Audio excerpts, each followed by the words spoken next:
యుద్ధం ముగిసిందని సంతోషించేలోపే వలస కార్మికుల జీవితాల్లో తీరని చీకటి అలుముకుంది.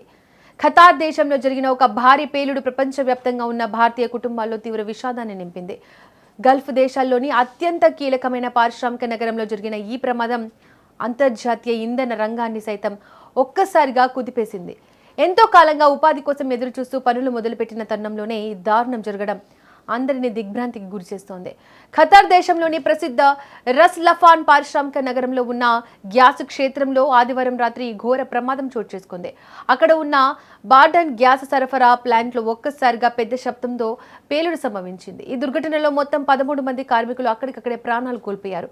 మరణించిన వారిలో 12 మంది మన దేశానికి చెందిన భారతీయులే కావడం అత్యంత బాధాకరం. మరొకరిని పాకిస్తాన్ దేశస్థుడిగా అక్కడి అధికారులు గుర్తించారు.